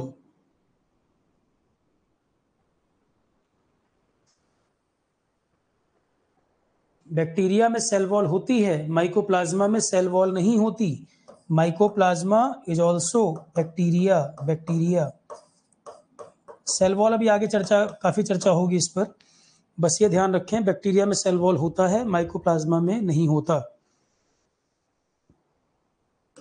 Animal plant वगैरह तो हमें अभी आगे कंपैरिजन पढ़ना ही है। सेल वॉल होती क्या है? Additional second layer, cell membrane के अलावा एक एडिशनल सेकंड लेयर। तो mycoplasma without cell wall, without cell wall. अब आते हैं इस पर, तो हमने स्मॉलेस्ट सेल तक पढ़ा, अब अगला पॉइंट, लार्जेस्ट ह्यूमन सेल। अगर ह्यूमन के अंदर बात करें, हमारी बॉडी में जितने सेल हैं उसमें लार्जेस्ट, मैं लॉन्गेस्ट नहीं कह रहा हूं, लॉन्गेस्ट तो ह्यूमन और सब मिला लो तो न्यूरॉन, पर मैं कह रहा हूं ह्यूमन के अंदर लार्जेस्ट सेल का एग्जांपल ये होता है फीमेल की बॉडी जो रिलीज करती है ओवम या एग, फीमेल की बॉडी जो ओवम या एग रिलीज करती है वो सेल। ह्यूमन में सबसे बड़ा एग्जांपल, फीमेल की बॉडी रिलीज करती है, मेल एग रिलीज नहीं करता। और स्मॉलेस्ट ह्यूमन सेल की बात करें तो sperm, smallest human cell sperm cell. तो ह्यूमन में बात करें तो लार्जेस्ट ह्यूमन सेल ओवम या एग, और smallest human cell sperm cell. Longest human और बाहर सब मिलाकर न्यूरॉन, लॉन्गेस्ट का एग्जांपल न्यूरॉन। फर्स्ट डायग्राम किसके लिए है यार? अब आप लोग ना ऐसे एक एक लाइन में डिस्टर्ब करोगे, मैं बिल्कुल एक एक चीज दिखाते हुए चल रहा हूं पर जानबूझकर डिस्टर्ब करते जा रहे हो। एक एक लाइन दिखा रहा हूं, रिपीट कर रहा हूं और बार बार बोल रहा हूं बेसिक से ध्यान से पढ़ो। तो फिर 50 बार रिपीट करवाओगे कम से कम। ये सब्जेक्ट उसी के लिए टफ है जो बात ना माने मेरी। बात ना मानने का मतलब है, जब मैं कह रहा हूं बोर्ड पर देखना तो देखना है, जब लिखने को बोल रहा हूं लिखो, नोट्स तुम्हें दे भी रखे हैं, पर जब बताया जाए तो सुनो ध्यान से, नहीं सुनोगे चला जाएगा हाथ से सब्जेक्ट। खासकर ये चैप्टर है बड़ा इजी, पर सुनो, मैं ये कह रहा हूं कई सारी सेल में देखो, ये मुझे बताओ कोई सेल बिना सेल मेम्ब्रेन का हो सकता है? ये बताओ जरा, सेल मेम्ब्रेन के बिना कोई सेल हो सकती है? ये तो सब में होगी सेल मेम्ब्रेन, ठीक। तो चाहे एनिमल सेल हो बच्चे, चाहे प्लांट सेल हो, चाहे बैक्टीरिया की सेल हो, चाहे फंगस हो, चाहे प्रोटोजोआ हो, कोई ऑर्गेनिज्म हो, सेल मेम्ब्रेन या प्लाज्मा मेम्ब्रेन तो होगा ही होगा। कुछ ऑर्गेनिज्म में एक और मेम्ब्रेन होती है जिसको हम सेल वॉल कहते हैं। कुछ ऑर्गेनिज्म में एक और मेम्ब्रेन पाई जाती है, सब में नहीं, जिनको हम सेल वॉल कहते हैं। एनिमल सेल अगर ये है, इसमें नहीं होती, मैंने यहाँ नहीं दिखाया। अगर ये प्लांट सेल है या बैक्टीरियल सेल है, इसमें होगी। तो आगे मुझे पूरा पढ़ाना है, 10 बार बोल रहा हूँ, आगे पूरा टॉपिक आएगा ये, ठीक। ये एनिमल सेल में नहीं दिखाया मैंने, प्लांट सेल में दिखा रहा हूँ, एनिमल प्लांट में लिख ही नहीं रहा हूँ क्योंकि आगे पूरा टॉपिक पढ़ना है। सेल वॉल का केवल मीनिंग बताया है कि सेल मेम्ब्रेन के अलावा अलग वॉल होती है। सेल मेम्ब्रेन ही सेल वॉल नहीं है, सेल मेम्ब्रेन के अलावा दूसरी लेयर होती है सेल वॉल। आप ये मत समझिएगा कि सेल मेम्ब्रेन ही सेल वॉल है, मतलब गंगाधर ही शक्तिमान है, वो मत लॉजिक लगाना। सेल मेम्ब्रेन तो होगा ही होगा, सेल वॉल सेकंड लेयर, एक और वॉल होती है दूसरी, ठीक है। लॉन्गेस्ट का मतलब है इंची टेप लेके लंबाई नाप लो पंकज, लार्जेस्ट का मतलब है साइज। क्या नहीं समझ आ रहा? तुम्हें लार्जेस्ट लॉन्गेस्ट नहीं पता? दुनिया में सबसे लार्जेस्ट रिवर वॉल्यूम अमेजोन, और इंची टेप लेकर लंबाई नापने जाओगे नील नदी, दोनों एक ही बात है, लार्जेस्ट लॉन्गेस्ट। लार्जेस्ट लॉन्गेस्ट एक ही होता है क्या पंकज? आज ही प्रकट हुए हो प्रभु। लार्जेस्ट लॉन्गेस्ट सब एक ही है, हाईएस्ट लार्जेस्ट लॉन्गेस्ट सब एक तुम्हारे हिसाब से, मतलब पूरी दुनिया ही तुम्हारे हिसाब से एक भाईचारा होना चाहिए समाज में, सब एक है। लार्जेस्ट लॉन्गेस्ट हाईएस्ट सब एक, पूरा साइंस वाइंस सब बेकार, किताब उठा के फेंको कूड़े में। टेम्परेचर, प्रेशर, डेंसिटी सब एक। क्यों? लंबाई, लॉन्गेस्ट लंबाई और लार्जेस्ट एरिया कवर दोनों बराबर चीजें होती हैं। जब पढ़ते हो तो कमरा बंद कर लिया करो, बाहर कोई सुन ना ले कि तुम इंजीनियर हो और तुम्हें लार्जेस्ट लॉन्गेस्ट नहीं पता। तो इंजीनियर को इंजीनियर ही पढ़ा सकता है, तुम्हारे मन की बात पता है मुझे कि तुम्हें कुछ नहीं आता है। अपने नाम की स्पेलिंग भी 4 बार लिखोगे तो 4 स्पेलिंग लिखोगे, कहीं जेड से शुरू करोगे, कहीं वाई से शुरू करोगे, नाम पंकज है भले, क्योंकि 4 साल की बीटेक में क्या हुआ है 2 ही लोग जानते हैं, तुम जानते हो या मैं जानता हूँ, ठीक। पढ़ लिया जाए कुछ आगे। शर्मा गया होगा तुरंत, अरे सर सारी बात आज एक्सपोज कर दी है मेरे को, तो इसीलिए पढ़ते तो रूम बंद कर लिया करो, कोई जान ना पाए कि इंजीनियरिंग किए हो। 4 साल फीस तो गई है, घर वाले फीस दिए हैं, और बड़ा सीना चौड़ा करके अगल बगल कहते भी हैं लड़का हमारा इंजीनियर है। अब वो तो लड़का ही जानता है कैसा इंजीनियर है, उसके लिए लॉयन और टाइगर भी बराबर है, वही लॉयन है वही टाइगर है, शेर बाघ बिल्ली बकरी सब बराबर। चलो भाई अगले पॉइंट पर आए। तो अभी तक हमने पढ़ लिया सेल के बारे में, कुछ फैक्ट बताए मैंने, अब ध्यान से सुनिए।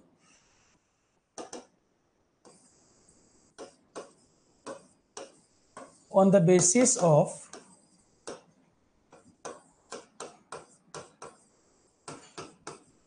cell structure,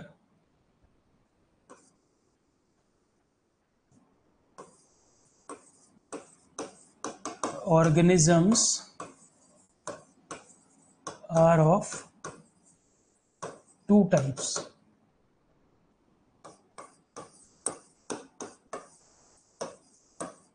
prokaryotes and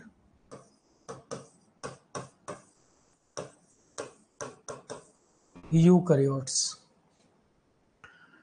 तो सेल स्ट्रक्चर के बेसिस पे अभी तक हमने जो पढ़ा, सेल स्ट्रक्चर के आधार पर 2 तरह के ऑर्गेनिज्म हो सकते हैं, एक को कहते हैं प्रोकैरियोट, एक को कहते हैं यूकैरियोट। अब क्या है प्रोकैरियोट, क्या है यूकैरियोट, जरा देखना बोर्ड पर ध्यान से। ये है सेल और इसमें भी है सेल, दोनों सेल के बने हैं, और न्यूक्लियस होना चाहिए इधर,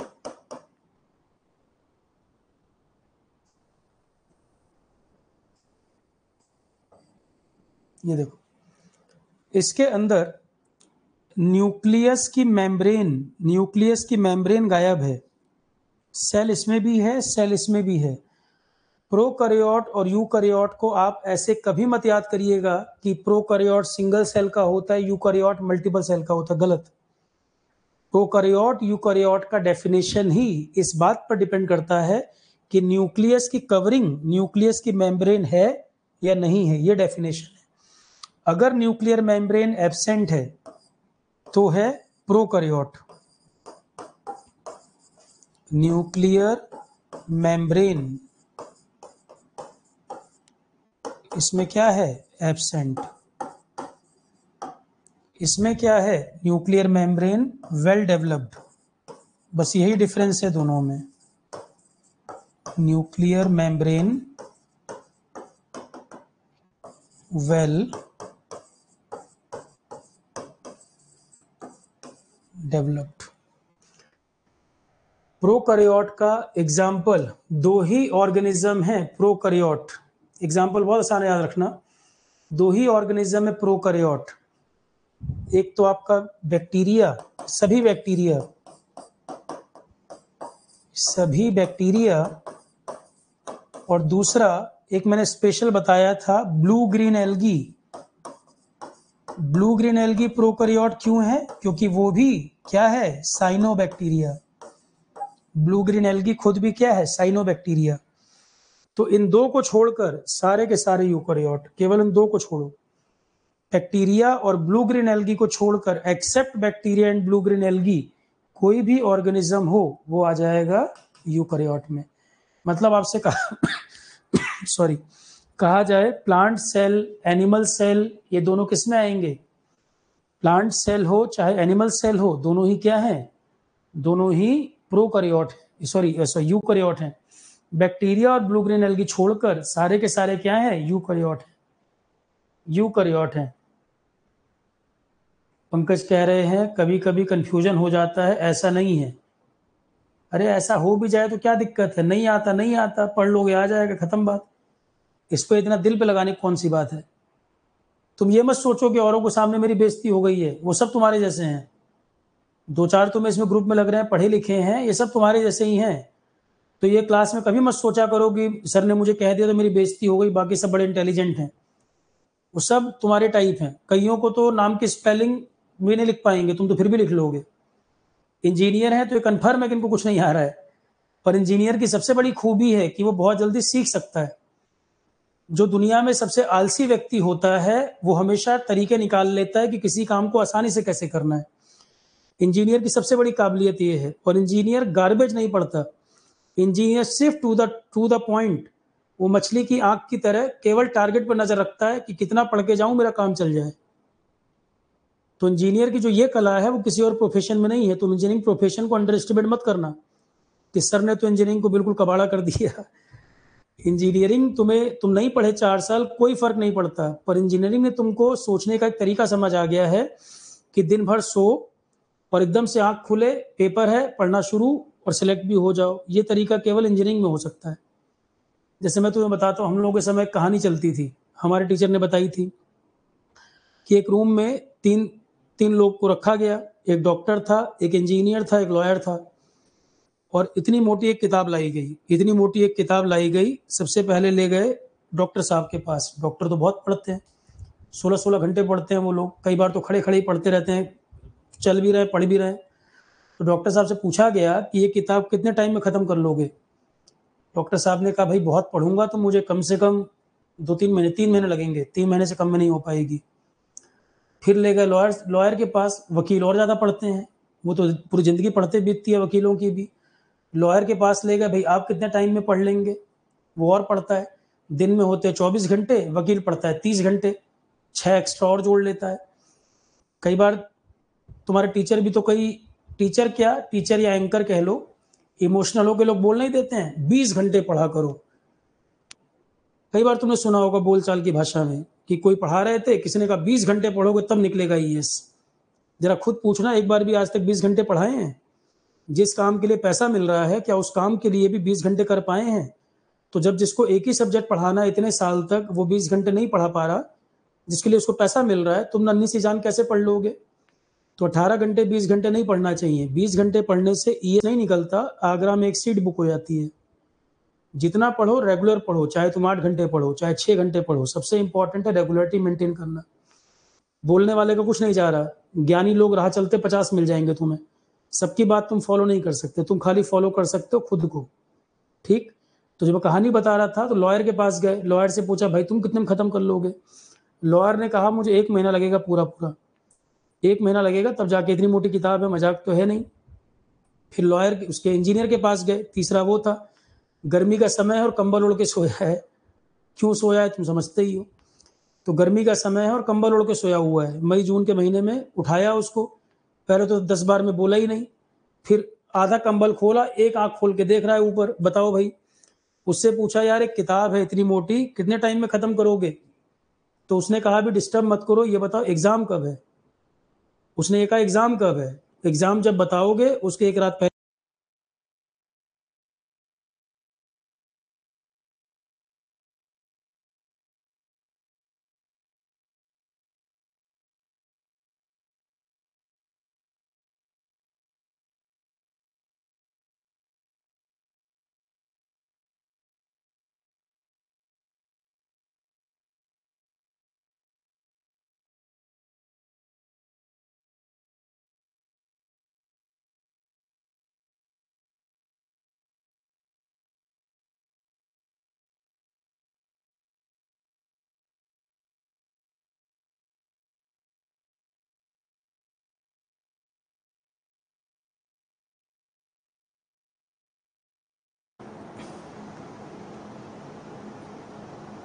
आया भाई, ऑडियो वीडियो आ गया? ऑडियो वीडियो आया क्या?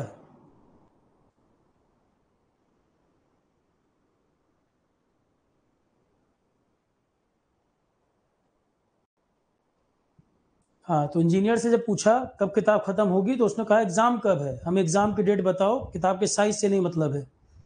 तो पंकज को जो बुरा लगा था, उसके लिए मैंने एक कहानी सुनाई कि इंजीनियर की क्षमता जो है वो बहुत ज़्यादा है, क्षमता पे डाउट नहीं है, उसको तरीका पता है पेपर निकालने का। सिविल सर्विसेज के अंदर सबसे ज़्यादा नंबर ऑफ सिलेक्शन किसी के हैं आज की डेट में? इंजीनियर्स के हैं। तो इंजीनियर को आप अंडर एस्टिमेट तो नहीं कर सकते, तरीका वो जानता है कि पढ़ना कैसे है। तो तुम कैपेबिलिटी पे डाउट नहीं है, बस कब जागोगे और कब पढ़ोगे, मुद्दा ये है। ठीक।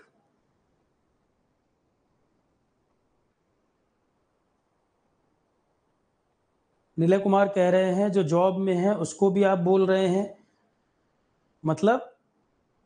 अरे मैं सबको बोल रहा हूँ, जॉब में हो तो जब तक आईएएस वाईएएस ना निकाल लो तब तक क्या जॉब? थोड़ा बुरा लगे तुमको, बुरा लगे ताकि पढ़ो कुछ आगे और बढ़ो। मैं यहाँ तुमको प्लीज करने के लिए नहीं हूँ कि तुम जॉब में हो तो फीता कटवाऊं ताली बजवा दूं यहाँ पर।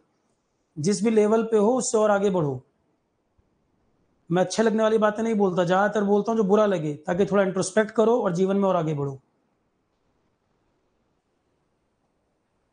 क्योंकि जिस भी जॉब में हो उससे मुझे बड़ी संतुष्टि नहीं है, पोटेंशियल अलग है और ऊपर है, और लगातार खुद को इम्प्रूव करते जाना चाहिए।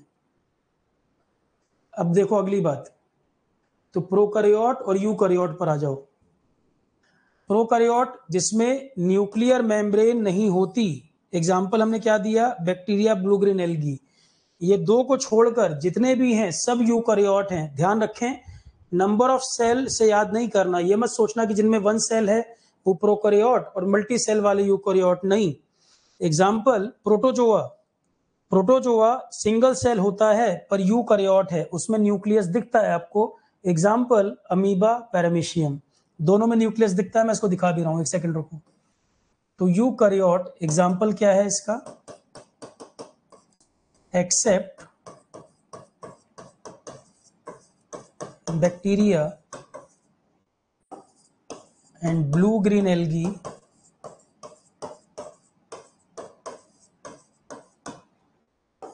all the living organisms are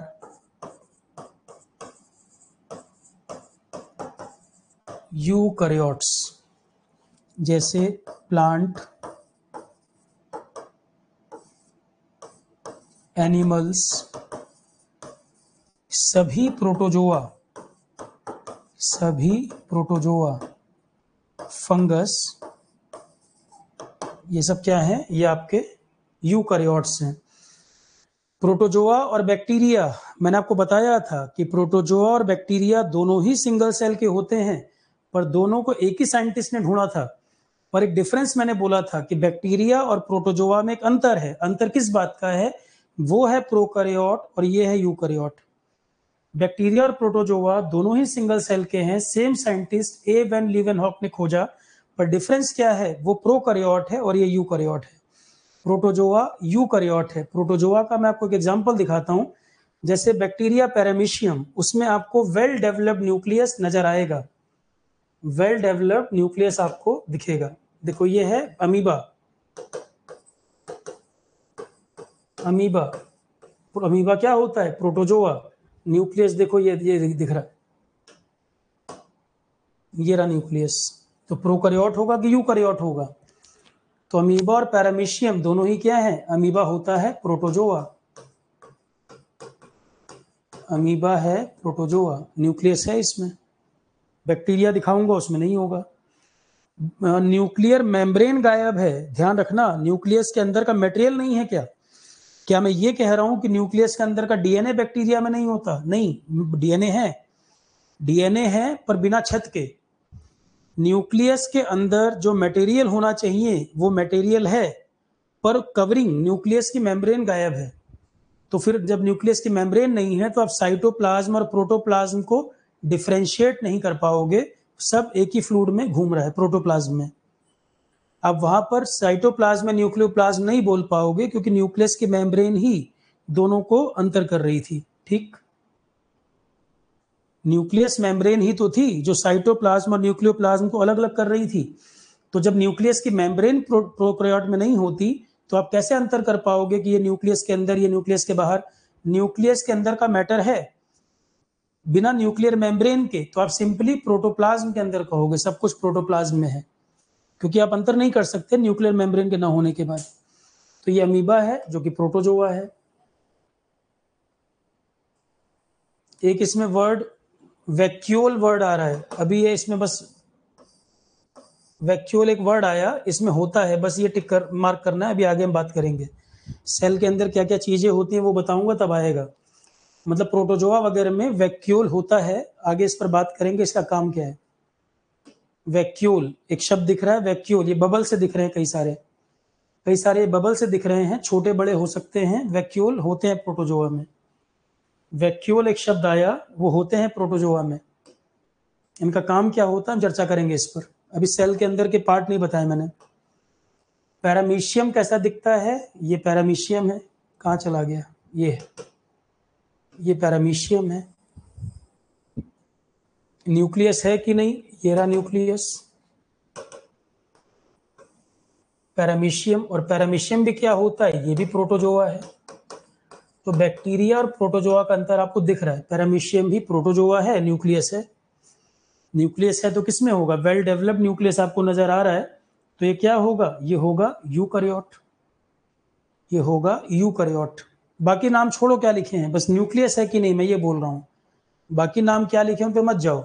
vacuole एक शब्द आया, तो जब अमीबा प्रोटोजोआ है उसमें वैक्यूल होता है, तो पैरामीशियम भी प्रोटोजोआ है, वैक्यूल इसमें भी होगा। वैक्यूल जो शब्द है वो प्रोटोजोआ में होता है, अमीबा हो चाहे पैरामीशियम हो। बैक्टीरिया, अब मैं आपको दिखाता हूं प्रोकैरियोट की सेल कैसी दिखती है।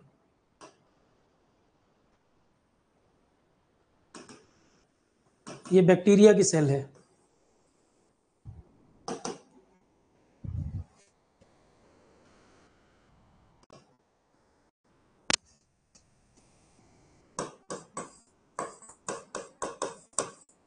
बैक्टीरियल सेल,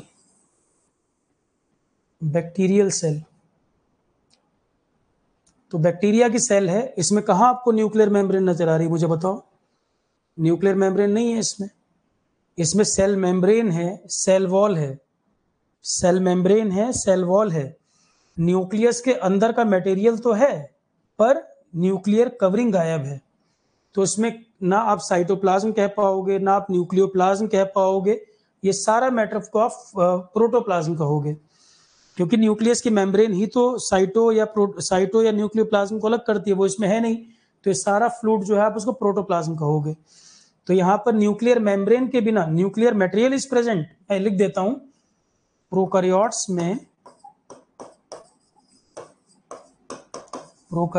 में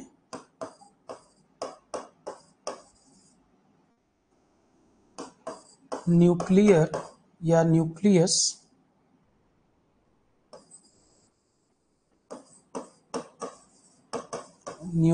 related material is present, but without nuclear membrane।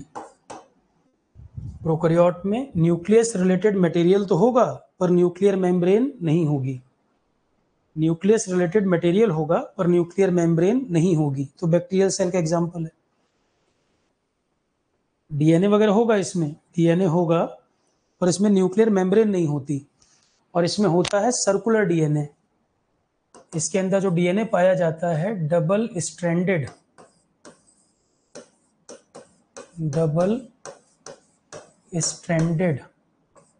Circular prokaryotes contain करते हैं, या अलग से लिख देता हूं, चलो, प्रोकैरियोट्स में क्या पाया जाता है, ये क्लियर हो गया। न्यूक्लियर मेम्ब्रेन किसमें है किसमें नहीं है, bacterial cell.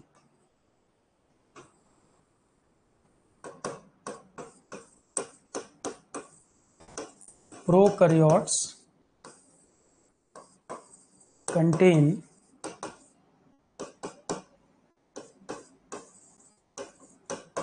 double stranded circular DNA. Number of chromosome इसमें होता है single, number of chromosome single. एक चीज इनमें होती है 70S राइबोसोम। दो प्रकार के राइबोसोम होते हैं, एक का नाम 70S, एक का नाम 80S। 70S ribosomes are present. Ribosome का काम होता है प्रोटीन बनाना, आगे आएगा ये भी, प्रोटीन बनाना। अब कुछ सेल ऑर्गेनल जैसे माइटोकॉन्ड्रिया वगैरह जो होते हैं उनमें होती है डबल मेम्ब्रेन। ये बताओ, प्रोकैरियोट की क्षमता ही नहीं है कि न्यूक्लियर मेम्ब्रेन को होल्ड कर सके। प्रोकैरियोट का जो स्ट्रक्चर है सेल का, वो इतना कैपेबल नहीं है कि न्यूक्लियर मेम्ब्रेन को होल्ड कर सके। तो क्या डबल मेम्ब्रेन वाले सेल ऑर्गेनल उसमें हो सकते हैं? Double membrane cell organelle prokaryote में नहीं पाए जाते, क्योंकि वो उतना कॉम्प्लेक्स स्ट्रक्चर होल्ड नहीं कर सकता प्रोकैरियोट। तो double membrane cell organelles are absent. Double membrane cell organelles are absent, like mitochondria. Mitochondria इसमें नहीं पाया जाता, इनके अंदर गोल्जी बॉडीज नहीं होते, इनके अंदर एंडोप्लाज्मिक रेटिकुलम नहीं होता, क्लोरोप्लास्ट नहीं होता।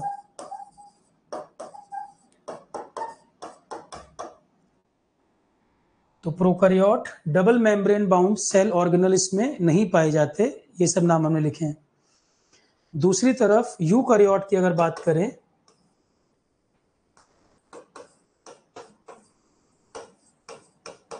यूकैरियोट की बात करें तो इसमें होता है लीनियर डीएनए। डीएनए की शेप यहां पर होती है लीनियर। राइबोसोम का नाम यहां पर है 80S। 80S ribosomes. इसके अलावा नंबर ऑफ क्रोमोसोम 2 और मोर। नंबर ऑफ क्रोमोसोम 2 और मोर। double membrane bound organelles are present. Double membrane bound cell organelles are present. Prokaryote में न्यूक्लियर मेम्ब्रेन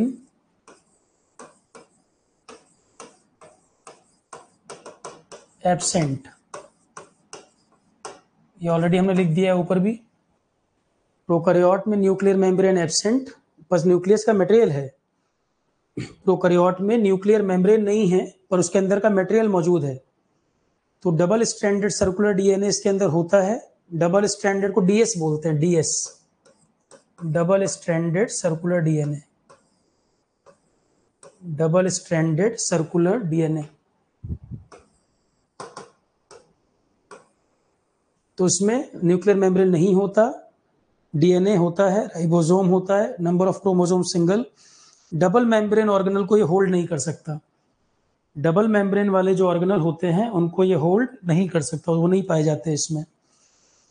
दूसरी तरफ यूकैरियोट की बात करें, उनमें लीनियर डीएनए है, एटीएस राइबोसोम है, क्रोमोसोम 2 या उससे ज्यादा, और डबल मेम्ब्रेन ऑर्गेनल इनमें पाए जाएंगे, और इसमें वेल डेवलप्ड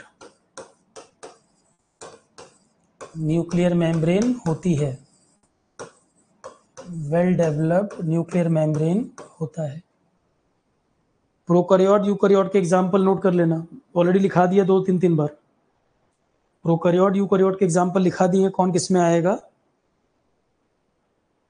नोट्स में भी लिख दिया है, वहां ऊपर भी लिख दिया है। तो ये हो गया प्रोकैरियोट, ये हो गया यूकैरियोट।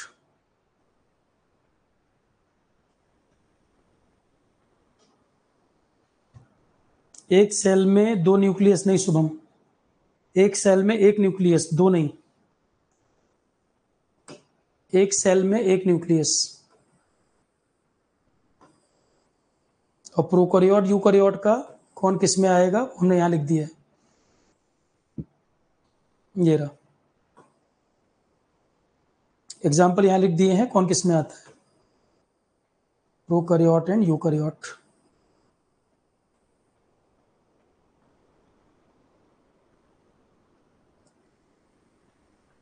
ठीक है, चलो यहां तक की कथा समाप्त। अब कल हम लोग इसके आगे फिर प्रोसीड करेंगे। सेल स्ट्रक्चर ऑलमोस्ट हम कल देखेंगे, लगभग कंप्लीट कर लेंगे, थोड़े बहुत पॉइंट छोड़ के लगभग कल ये हो जाएगा। टेस्ट जो एसएससी वालों का संडे को है, जहां तक पढ़ाया जाएगा वहां तक इस बार टेस्ट में आएगा, पार्ट सिलेबस में जहां तक कराया जाएगा वहां तक पूछा जाएगा। ठीक है, चलो क्लास इतना ही रखते हैं। Thank you. 8:30 पे एसएससी वाले बैच में एफटी की क्लास है। ठीक है class, thank you all of you. इतना रखते हैं, अब कल इसकी आगे कहानी, कल जो मेन पार्ट है सेल का, अलग अलग जो अजीब अजीब नाम सुनते हैं, कल हम उस पर बात करेंगे। Thank you class, thank you all of you. Session and कर रहे हैं, यहीं तक रखते हैं, कल इसके आगे फिर